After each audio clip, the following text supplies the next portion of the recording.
e das fitas originais. Som da hora. E aqui eu estou honrado com a presença do senhor Ciro, senhor governador, senhor Ciro Gomes. Muito obrigado pela sua presença. João Gomes. Vou tirar até o óculos. Vou fazer uma pergunta simples. Por que o senhor quer ser presidente do Brasil? Porque o Brasil precisa mudar.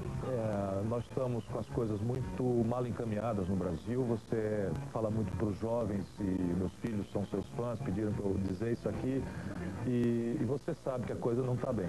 O Brasil tem hoje 12 milhões de pessoas desempregadas. 12 milhões é muita gente, isso Muita gente. Só em São Paulo, hoje, tem 1.904.000 pessoas desempregadas. Como a pessoa perde o emprego e demora 54 semanas para voltar a conseguir alguma coisa, você tem imediatamente a consequência na violência. Não é? E a violência inferniza a vida de todo mundo. Então é preciso mudar o Brasil. E agora mudar não basta falar mal das coisas erradas. É preciso ter ideias, ter propostas, ter experiência. E eu fui já deputado 2 vezes, fui prefeito de Fortaleza, fui governador do Ceará, fui ministro da Fazenda. Um currículo invejável. E sou limpo. Não é? Então eu acho que eu posso propor à sociedade brasileira um caminho diferente. Mas assim, o senhor tem assim, sabe, o tamanho do pepino que é ser presidente do Brasil? É um rojão gigante para segurar. É uma barra feia. Agora a crença é o seguinte, é que isso não é serviço para um homem. A gente tem que deixar isso todo dia muito claro. Como assim? Explica esse programa. Não é coisa para um homem resolver. Esse negócio de acreditar que um salvador da pátria vai lá e vai resolver tudo, vai botar tudo em ordem por nós, só dá em decepção. O que nós precisamos ter é aquilo que eu falei no começo, a experiência, a vida limpa, a capacidade de administrar a crise, saber o que é que tem que ser feito, conhecer os problemas, já ter experimentado resolver os problemas, mas se cercar de boas pessoas, de uma equipe de pessoas sérias, competentes e mais que isso, chamar, embora a população esteja com muito nojo de política, mas chamar a população para participar, para saber o que está acontecendo. O senhor é muito jovem, né? Foi eleito precoce, né? Foi eleito deputado estadual com 24 anos, depois foi eleito prefeito com 29 anos, governador do Ceará com 32 anos e agora candidato para a segunda vez a presidente da República com 44 anos. Como o senhor começou a se envolver com política? Eu sou da geração que pegou o fim da ditadura. Então, quando eu cheguei na faculdade, eu sou filho de funcionários públicos, fui educado na minha vida toda na escola pública, no interior do Ceará, nasci em Pindamonhangaba, fui criado no interior do Ceará, sou filho de um cearense como a Paulista, os 2 funcionários públicos modestos. E aí essa geração chega e nós estamos na luta pela democracia. Então o Brasil conseguiu trazer de volta a democracia e havia assim oportunidades extraordinárias, porque havia uma desmoralização daquela turma que estava mandando no Brasil, que estava junto com as coisas erradas. E aí deu-se essa oportunidade. Eu saí praticamente direto do movimento estudantil, fui ser professor, a minha primeira turma. O que o senhor fazia no movimento estudantil? O movimento estudantil era basicamente o combate à ditadura. A gente lutava pela volta do direito das eleições diretas, a volta da anistia, porque havia muitos brasileiros expulsos. Você levou porrada da polícia? Nunca levei. Nunca levou? Nunca levei. O senhor era hippie? Não, eu brinco sempre que eu era velho, quer dizer, novo demais para ser hippie e velho demais para ser punk. Eu tô ali naquela geração sanduíche. E qual que era o seu ídolo na época, assim? Na política? Na política. Na política eu sempre cultivei essa coisa que os europeus representavam, que era a ideia de fazer o socialismo, a igualdade entre as pessoas, sem acabar com as liberdades, sem acabar com o direito de outras correntes de opinião livremente debaterem as coisas. E isso era o que a social-democracia na Europa representava. E tinha um camarada chamado Willy Brandt, alemão, que era um cara mais moderno naquela época. Eu comecei a me interessar muito pelas ideias dele. O senhor chegou assim, a organizar alguma greve? Assim, a primeira greve... Confronto policial? Eu não cheguei nunca a sofrer nada, mas a primeira greve depois da ditadura lá em Fortaleza foi uma greve de ônibus. Então a gente era do movimento estudantil e houve uma greve de ônibus e a massa passou por cima de um pelegão lá que era o presidente do sindicato e ficou meio caótica a greve, meio selvagem. E aí eles chamaram os estudantes para ajudar a organizar. E eu fui lá, eu era falante e tal, era não, né, vivo ser falante, eu subi ali no jardim e falando, aí vem a polícia. E eu falei, você aí, policial, a gente sabe que você não tem culpa disso, que a sua mulher também está em casa com as contas para pagar, você também está sofrendo, você também é trabalhador. E aqui o policial parou, né? Aí deu tempo a gente escapulir. E aí foi... Mas assim, hoje em dia, o que você acha de uma greve? Eu acho que é um direito absolutamente legítimo do trabalhador. Não é claro que eu acho que tem que, por exemplo, não pode fazer greve em hospital público. Eu acho, por exemplo, se você não pode usar a morte de uma pessoa pobre que foi atropelada na rua como um argumento para ter um direito de ter um melhor salário. Mas na iniciativa privada, na indústria, no comércio, no banco, é absolutamente normal. Mas assim, o senhor apoia o uso da repressão policial se necessário? De forma nenhuma. Tipo bala de borracha? De forma nenhuma. Não. Eu tenho uma amiga, ela é uma repórter suíça, estava cobrindo aí a última greve aqui em São Paulo, tomou uma bala de borracha no olho e ficou cega. Não. De jeito nenhum. Inclusive, eu já fui governador, né? Então eu já manejei esses pepinos, né? E nunca, nem um dia, eu permiti que a polícia do Ceará reprimisse o movimento social. Tem que ficar ali, né? Porque às vezes tem um excesso, pode haver um problema, mas não tem nenhuma autorização para reprimir. E o telefone, acho que é o Max, cara. O que o Max quer, meu? Pelo amor de Deus. Alô? Alô, fala, gordo. Ué, quem tá falando? Irmão? É o Cazé, Ô, Cazé, você tá ligando aí, cara? É, o Max Fivelino não pôde vir, eu assumi aqui o cafofo do rapaz, ele tá mesmo? fazendo umas matérias especiais, mas eu tô muito feliz, me dei bem, tenho a sorte de conhecer de perto os candidatos. Foi até bom você me ligar, que eu não sou um cara muito politizado, tá ligado? Sei. Sabe, o negócio é meter bronca.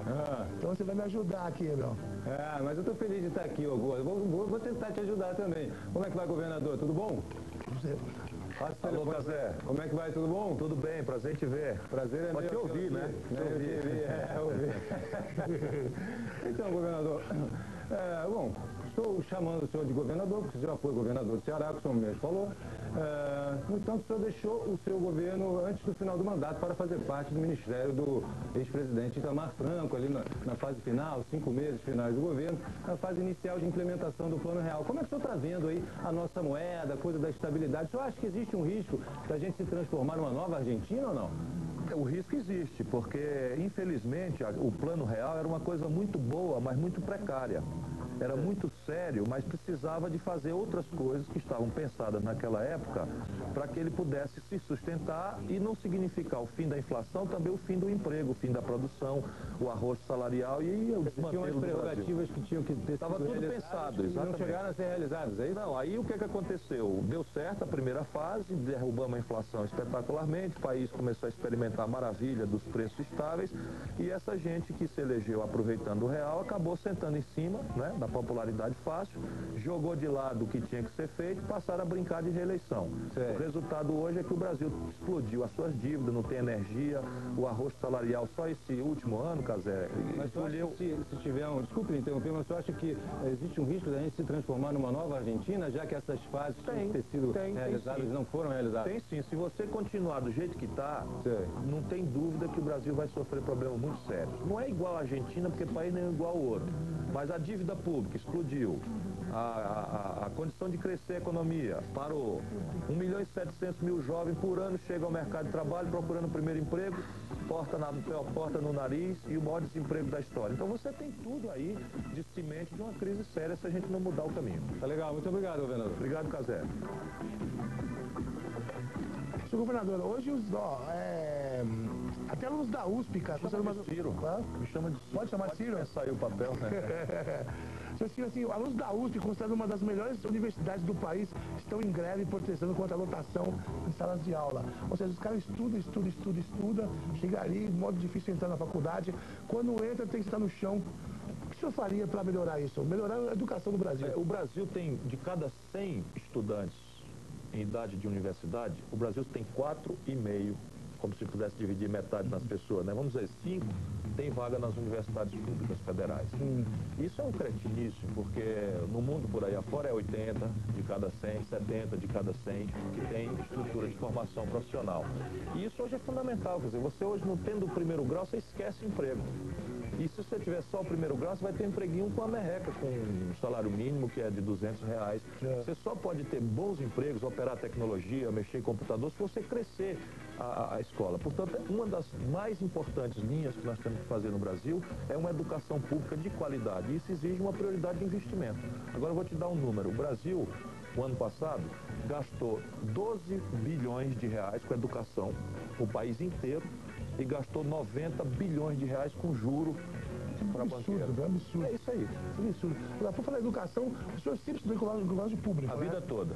Todos os anos. Agora, qual é que é? O senhor é inteligentão, CDF e tal, gosta de estudar. Eu acho que eu sabia Passou viver. em primeiro lugar no colégio de Direito. Eu era um bom aluno, mas não era CDF não. Eu fazia teatro, eu fazia jornal, eu namorava pra caramba, enfim, fazia farra, jogava Tinha uma banda, você não tinha uma banda, não era percussionista? a SQ Som, né? Eu era percussionista, não tinha muita função na banda mesmo. Não? Mas que tipo de som que fazia? Era aquele rock brasileiro daquele tempo, uma influência de Rita Lee e tal. Novos Baianos. Ali, Tinha cabelo grande, não? Tinha cabelo grande? Eu tinha o cabelo abaixo aqui. Tá vendo? Embaixo. Cacheadão. Agora acabou. Alô? Fala, gordo. Casal, você de novo? Sou de novo, gordo. Qual é que gostou de você com o Ciro, é? Deixa eu falar com seu Ciro, seu Eu tô Ciro. íntimo aqui, já tô íntimo do cara. Ah, é? Ciro, Ciro? governador, agora é Ciro. Ah, Ciro, legal, cara. Olha, eu vou passar. Aí, mano. Fala, Cazé. Governador, o que o senhor acha dessa... Estamos falando de educação, o que o senhor acha dessa política de afirmação, dessas políticas afirmativas, né, como a cota para estudantes negros nas faculdades? O senhor não acha que aí na tentativa de se corrigir uma distorção no ensino superior, uma distorção que já começa ali no ensino básico, não existe a possibilidade, não existe o risco da gente estar formando profissionais menos gabaritados para atuar no mercado de trabalho? Deixa eu ver essa questão. Acho. Nós temos um problema no Brasil, não é? Que é a discriminação. Não podemos fazer de conta que não tem. É que é menor do que por aí afora, mas tem. E você vai olhar claramente no mercado de trabalho, Cazé. O mesmo serviço, um branco ganha 100, o preto, o negro ganha 60.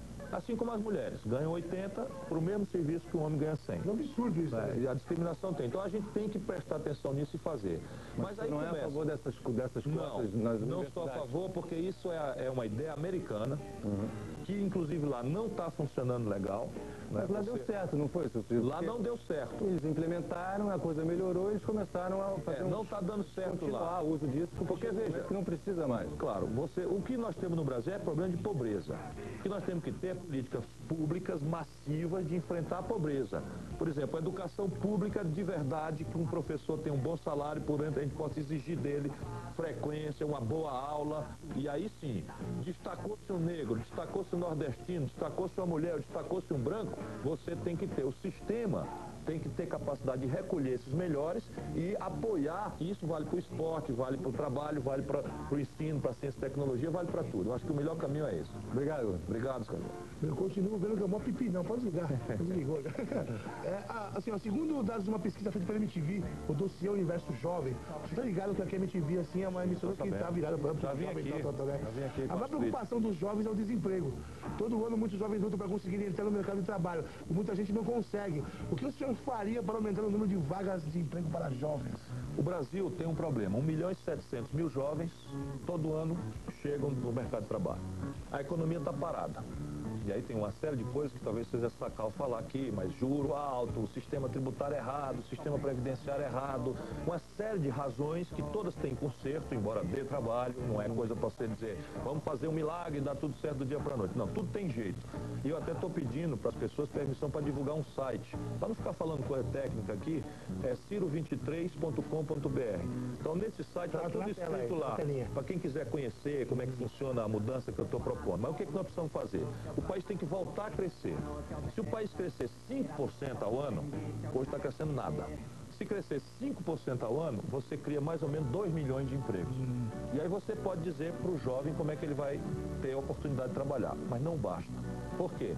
Porque o filho do pobre e o filho da pequena classe média que não pode pagar mensalidade escolar, vem de uma escola pública que, apesar do sacrifício de muitos professores, até não prepara. Não prepara para o trabalho, não prepara para o vestibular. O filho do pobre no Brasil, esqueça. Eu vim da escola pública e fui tirar o primeiro lugar na universidade. Nunca mais isso é hoje, senão uma exceção muito rara. Nossa, muito difícil. Muito difícil. E veja, eu tenho 44 anos, estou formado há 21. E isto foi ontem, então, né? Eu vi como é que se destruiu a escola pública brasileira na minha geração. Com demagogia, com clientelismo, contratando gente, aviltando salário, o mundo mudando, né? O computador. Roubando merenda. Roubando merenda. Roubando merenda. Em Fortaleza hoje tem um escândalo de roubo de merenda escolar. Aqui em São Paulo também tem o negócio, mas não nem vou falar nomes. Bom, é o seguinte. Mas se você souber, meta bronca, diga o nome. Depois que eu vi processo. Não, mas se souber, claro, não pode fazer injustiça. É o seguinte. Eu tenho uns 8 processos, viu? É mesmo? É, de chamar de ladrão. Processo, hein? De chamar ladrão. Só processo assim, de chamar ladrão de ladrão. É o seguinte, daqui a pouco a gente volta com um Golo especial, presidenciáveis. Daqui a pouco a gente volta, tá bom o papo, hein?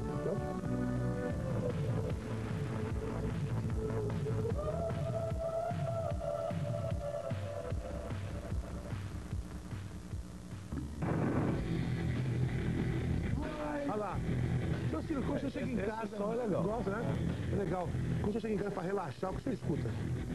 Eu gosto de música de todos os tipos, dependendo um pouco do humor, né? Dependendo um pouco do humor. Né? Então eu gosto do forró, eu gosto desses bregas brasileiros, eu amo. Falcão.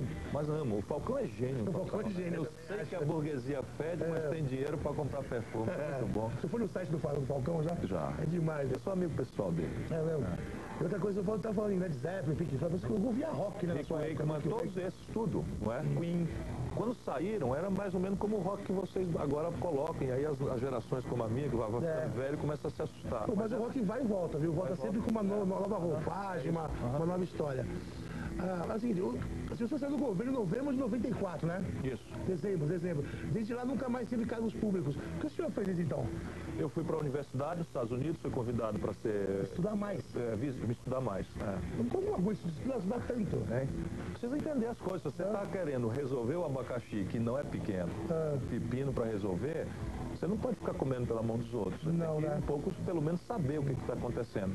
E eu comecei, você falou, eu comecei com 24 anos direto até os 36. E eu queria parar um pouco. Eu acho que a política não pode ser meio de vida. Nossa, meu, com 24 anos até os 36 eu só fiquei louco só o tempo inteiro. E assim, fiz isso, se só fez política. E aí fui para os Estados Unidos estudar, fui para a universidade lá, estudar, passei 1 ano e meio lá. Aí comecei a virar acadêmico, escrever livro. Profissão. Eu sou advogado e professor de direito. Hoje em dia. E agora passei a estudar economia política, então eu sou consultor de economia política. Consultor, seu emprego é esse? Não tem emprego, eu faço palestras e cobro as palestras técnicas que eu faço para entidades empresariais. Se for para setor produtivo, porque eu tenho uma discriminação clara. Então, se for para o setor produtivo, é R$5.000, mais o imposto de renda, mais hospedagem e passagem. Agora, se for para banca, é 7. É mesmo? Deixa eu chamar o senhor em casa para fazer uma palestra para mim. Para você é de graça, eu não cobro nem de estudante, nem de sindicato, nem enfim, de profissionais liberais, eu não cobro. Aqui, ó, As campanhas eleitorais são frequentemente uma grande fonte de problemas, como o senhor sabe, de escândalo dos candidatos. A governadora Rosana Sarney até renunciou por causa de supostas irregularidades, né? Com relação à arrecadação de verbas para a campanha, né? Enquanto está orçada a campanha do senhor? Isso não dá para saber ainda. Tem uma comissão fazendo o planejamento, mas eu tenho uma estimativa que deve custar uns 15 milhões de reais. Eu não sei se nós vamos... Milhões. Eu não sei se o partido vai conseguir recolher isso. É um dinheiro monstruoso. Eu não imagino conseguir 15 milhões de reais. É muito dinheiro. Agora é só você lembrar o seguinte, o Brasil tem 170 milhões de habitantes, você precisa cartaz, você precisa material, você precisa produzir um programa de televisão, e é um programa nacional que tem que ter imagem da Amazônia, imagem de São Paulo, imagem de Rondônia, imagem do Rio Grande do Sul. Você precisa de se deslocar, né? Avião e passagem aérea, etc. O que mais que são os custos? E você precisa fazer os eventos. Então você precisa se apresentar para a população. Então um comício custa 30 mil, 40 mil reais. Eu não sei se isso a gente faz um planinho bonitinho. Mas assim, como é que faz para arrecadar essa grana? Depende do estilo. O meu é assim, eu faço uma equipe, anuncio essa equipe, digo aqui, nós não aceitamos nem esse tipo de dinheiro, esse tipo de dinheiro a gente aceita. Por exemplo, a indústria brasileira... Que tipo de dinheiro? Eu, por exemplo, na eleição passada, tinha um escândalo envolvendo empreiteiras, eu não aceitei. Só empreiteira eu não aceito. Não é? Agora, você não vai, tipo assim, 2 milhões em casa, né? Não. Isso é uma... Por isso que eu te digo. Costume. Não, isso é uma comissão, né, pública, transparente, não tem um fulano, só recebe com recibo oficial, com o Tribunal Eleitoral acompanhando, prestando conta, e todas as minhas contas foram sempre aprovadas. Tem que ser assim mesmo, né, meu? Tem que ser limpo, senão não dá pra ser bocão. É lógico, é verdade. Alô? Fala, gordo, beleza? Pô, você tá enchendo o saco, hein, mano? Eu posso fazer mano. Por que tu não deixa os seus filhos atender, rapaz? Depois não deixa ele atender, cara. Deixa eu falar com ele, passa pra ele. Falou, um abraço. Fala, seu filho. Bom, a gente está falando aí de campanha, de arrecadar fundos para a campanha, né? Eu gostaria de saber do senhor, o que o senhor faria para combater os juros extorsivos dos bancos, né, no cheque especial e no financiamento de empresas, já que os bancos, na maioria das campanhas dos candidatos, eles são grandes financiadores dessas campanhas, não é? Creio eu também na sua. Tem Como toda é que razão. fazer, então, para combater isso? As pessoas precisam prestar atenção exatamente nisso, porque quando você está falando, você pode entrar naquele papo furado. Eu sou a favor do emprego, do salário, sou a favor da melhoria da condição de segurança, da saúde. Então essa mistura de papo furado com mistificação, com mentira, inclusive está desmoralizando. Se você vê uma pessoa que tem mais dificuldade de entender, para um pouco para prestar atenção. E aí essa pessoa vai lhe dizer, olha, a taxa de juros tem que cair, nós temos que prestigiar quem produz, temos que trabalhar para dar mais oportunidade para quem trabalha, vamos mudar o sistema de impostos. Aí fica uma conversa mais difícil do que aquela outra. Aí você presta atenção que esse daí está dizendo claramente qual é o interesse que ele vai ferir e qual é o interesse que ele pretende ajudar. Mas, por exemplo, o senhor falou que não aceitava certos tipos de dinheiro. O senhor aceita doações de bancos na sua campanha? Não, isso não é problema nenhum. Você Não, tem... estou falando que é um problema. Eu digo assim, não fica uma situação meio constrangedora. Não, de forma nenhuma. Combater os juros extorsivos? Depende da proposta. Eu, por exemplo, tenho um compromisso claro, sou o único que está falando isso, em ter uma administração da dívida interna, que é onde o juro explode, diferente da que estão fazendo aí. Tenho um compromisso de eliminar o rombo nas contas externas brasileiras. Isso está sendo claro e eu estou sofrendo o diabo por conta disso. Inventam que eu sou o novo Collor, que eu vou fazer calote, etc. Eu vou suportar porque eu sou limpo e sei bastante bem o que eu estou fazendo e as pessoas vão ver depois quem é que está falando a verdade e quem é que está com mistificação. E isto, então, me dá autoridade, até porque não sou eu. Eu, por exemplo, não trato deste assunto. Vai lá uma comissão do partido e o partido diz o programa, quais são os compromissos que nós vamos fazer e aceitarmos apenas contribuições de empresários nacionais, de qualquer setor. E eles ali vão saber que vão colaborar para... É possível combater os juros extorsivos mesmo recebendo o dinheiro dos bancos? Claro, claro. Tá, ok. Claro. Muito obrigado. Senhor Ciro, depois que o candidato do PSDB anunciou que teria uma vice-mulher, parece que virou meio moda. Todo mundo quer vice-mulher. Você também quer uma vice-mulher? Olha, 52% da população brasileira são mulheres.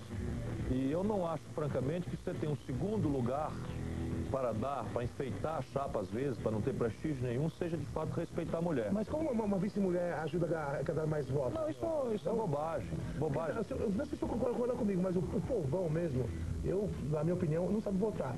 Vota porque é bonito, ou vota porque é rico, vota porque é doutor, ou vota porque é mulher. O também, povão não tem culpa disso. O que tem é o seguinte, tem uma grande engrenagem de mídia, das mídias comercial, uma engrenagem do poder econômico que empacota as coisas erradas e engana a sociedade às vezes.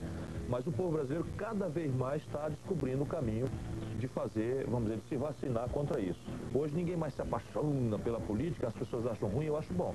Porque a política é uma coisa de inteligência, não é uma coisa de onda. Quando você vai na onda, você está ferrado.